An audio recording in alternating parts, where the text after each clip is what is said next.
Y si se puede ayudar a la región, en el caso, por ejemplo, del aislamiento del régimen genocida de Nicolás Maduro, y además fraudulento e ilegítimo y antidemocrático, bueno, y además que empobreció una nación tan rica. Es increíble cómo un país, aparte de hermoso, tiene playas en el Caribe envidiables para la mayoría de países del mundo. Están nadando en un mar de petróleo, en un mar de gas natural, tienen oro, tienen recursos naturales, tienen 32 millones de personas que yo, de los que conozco, bueno, es más, hay gente que nos ha apoyado aquí en El Salvador, que hay gente que se va a Estados Unidos y terminan trabajando en grandes empresas en Estados Unidos, y uno dice, bueno, ¿cómo dejan ir este tipo de cerebros? Más o menos lo que nos pasó a nosotros con nuestra diáspora, que muchos de nuestros cerebros, nuestra gente más capaz se fue por la incompetencia de los gobiernos anteriores, y cómo destruyeron el tejido social y productivo del país a un nivel de que se fue tanta gente. En el caso de Venezuela es mucho peor todavía. En el caso de Venezuela tienen salario mínimo de $4 al mes, y con la hiperinflación eso varía, es decir, le suben y lo suben a $10, por decir el equivalente a $10, pero con la hiperinflación se vuelve otra vez a $4 o a $2. Un país tan rico, un país tan hermoso, un país con tantos recursos, ¿cómo puede ser que lo haya podido destruir tanto? Es decir, ni tratando de destruirlo se puede lograr lo que este tipo de sinvergüenzas han logrado con la destrucción de Venezuela. Y nosotros, yo hago símiles, por ejemplo, aquí hemos tenido 2 terremotos gigantes, Arena y el FMLN, pero hombre, ni ellos han logrado hacer lo que el régimen de Maduro ha logrado hacer en Venezuela. Así que, ahora él dice que yo soy pelele. Bueno, yo vi cuando él estaba hablando y estaba diciendo eso, ahí en La Habana, por cierto, ahí en una señal análoga, así 4:3, borrosa, como que era de los 80, parecía una película de los 80, y estaba hablando el señor así con su bigote y todo, y diciendo, yo digo que Bukele es un pelele y no sé qué. Y luego, pero es que de verdad, si fuera una película, nadie lo hubiera aprendido mejor, y de repente sale el célebre expresidente de El Salvador, que aquí parecía un señor todo cansado, todo dormido, salía hablando, se quedaba dormido en las convenciones, en las conferencias. Nunca daba una conferencia de prensa, creo que dio como 5 en los 5 años. Todo el mundo decía, se ve bien enfermo, se ve bien, pero allá salía contento, estaba riéndose en una manera, estaba a carcajadas de lo que estaba diciendo Maduro. Ellos me dijeron, textualmente me dijeron, tú sabes que no puedes acabar con el crimen de un solo. Yo le dije, ¿por qué? Y me dijeron, no por la capacidad técnica de acabarlo, sino por el golpe en la economía. Y yo, ¿pero cuál golpe en la economía? Bueno, ¿cuántos pandilleros tienen? Y el 70,000. Son 70,000 empleos. Porque esa gente que gana dinero de manera ilícita, está mal, pero luego ese dinero va al hogar y luego el hogar lo gasta de manera lícita. Ese hogar compra pañales para los bebés, comida para los niños, paga alquiler, luz eléctrica, teléfono, cable, internet, ropa, cerveza, la motocicleta, gasolina, saldo de celular, etcétera. Toda esa economía se va a caer de un solo y no va a haber una economía paralela, legal, que lo reemplace a la misma velocidad. Entonces hay que acabar, me dijo él en ese tiempo, con el crimen poco a poco, para que la economía poco a poco vaya compensando la economía criminal. Ese tipo de teorías que suenan bien para los intelectuales no aplican en la realidad. La realidad es que el crimen es crimen, punto.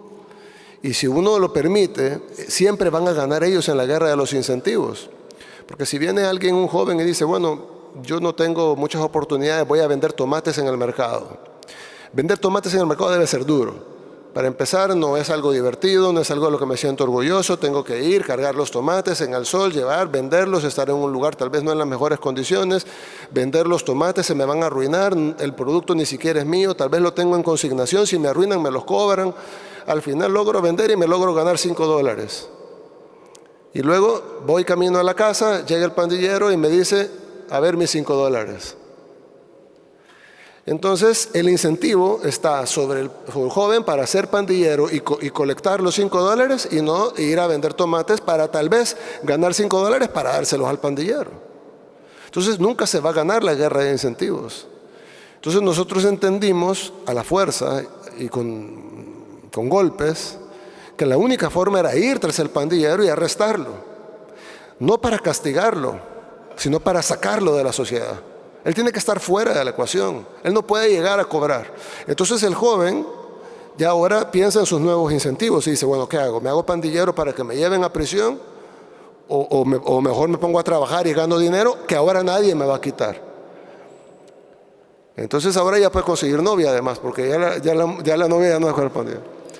El punto es de que ya los incentivos de la sociedad están hechos correctos.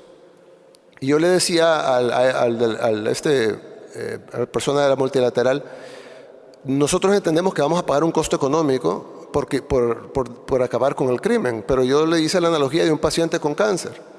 Si a mí me dice, mire, usted tiene un cáncer grande, con metástasis y todo, pero es curable, pero necesitamos hacer varias cirugías, quimioterapia, radioterapia, inmunoterapia, y después usted va a salir mal, bien desmejorado, pero sano.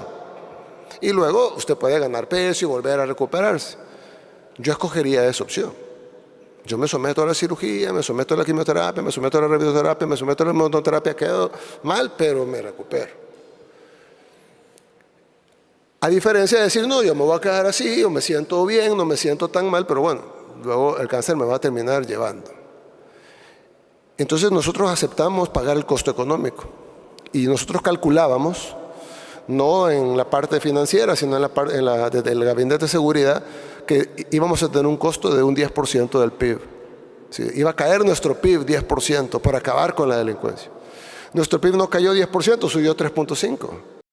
Y si se puede ayudar a la región, en el caso, por ejemplo, del aislamiento del régimen genocida de Nicolás Maduro, y además fraudulento e ilegítimo y antidemocrático, bueno, y además que empobreció una nación tan rica. Es increíble cómo un país, aparte de hermoso, tiene playas en el Caribe envidiables para la mayoría de países del mundo. Están nadando en un mar de petróleo, en un mar de gas natural. Tienen oro, tienen recursos naturales, tienen 32 millones de personas que yo, de los que conozco, bueno, es más, hay gente que nos ha apoyado aquí en El Salvador, que hay gente que se va a Estados Unidos y terminan trabajando en grandes empresas en Estados Unidos, y uno dice, bueno, ¿cómo dejan ir este tipo de cerebros? Más o menos lo que nos pasó a nosotros con nuestra diáspora, que muchos de nuestros cerebros, nuestra gente más capaz se fue por la incompetencia de los gobiernos anteriores, y cómo destruyeron el tejido social y productivo del país a un nivel de que se fue tanta gente. En el caso de Venezuela es mucho peor todavía. En el caso de Venezuela tienen salario mínimo de $4 al mes. Y con la hiperinflación eso varía, es decir, le suben y lo suben a $10, por decir el equivalente a $10, pero con la hiperinflación se vuelve otra vez a $4 o a $2.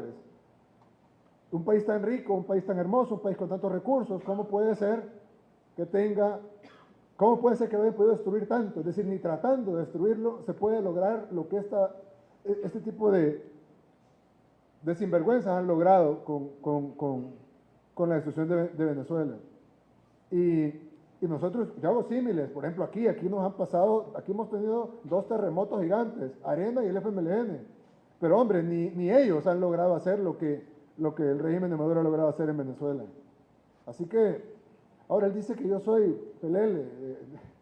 Bueno, yo vi cuando él estaba hablando y estaba diciendo eso, ahí en La Habana, por cierto, ahí en una señal análoga, así 4:3, borrosa, como que era de los 80, parecía una película de los 80, y estaba hablando el señor así con su bigote y todo, y diciendo, yo digo que Bukele es un pelele y no sé qué. Y luego, pero es que de verdad, si fuera una película, nadie lo hubiera aprendido mejor, y de repente sale el célebre expresidente de El Salvador, que aquí parecía un señor todo cansado, todo dormido, salía hablando, se quedaba dormido en las convenciones, en las conferencias. Nunca daba una conferencia de prensa, creo que dio como 5 en los 5 años. Todo el mundo decía, se ve bien enfermo, se ve bien. Pero allá salía contento, estaba riéndose en una manera, estaba carcajadas de lo que estaba diciendo Maduro. Y si se puede ayudar a la región, en el caso, por ejemplo, del aislamiento del régimen genocida de Nicolás Maduro, y además fraudulento e ilegítimo y antidemocrático. Bueno, y además que empobreció una nación tan rica. Es increíble cómo un país, aparte de hermoso, tiene playas en el Caribe que envidiables para la mayoría de países del mundo. Están nadando en un mar de petróleo, en un mar de gas natural. Tienen oro, tienen recursos naturales, tienen 32 millones de personas que yo, de los que conozco, bueno, es más, hay gente que nos ha apoyado aquí en El Salvador, que hay gente que se va a Estados Unidos y terminan trabajando en grandes empresas en Estados Unidos y uno dice, bueno, ¿cómo dejan ir este tipo de cerebros? Más o menos lo que nos pasó a nosotros con nuestra diáspora, que muchos de nuestros cerebros, nuestra gente más capaz se fue por la incompetencia de los gobiernos anteriores y cómo destruyeron el tejido social y productivo del país a un nivel de que se fue tanta gente. En el caso de Venezuela es mucho peor todavía. En el caso de Venezuela tienen salario mínimo de $4 al mes.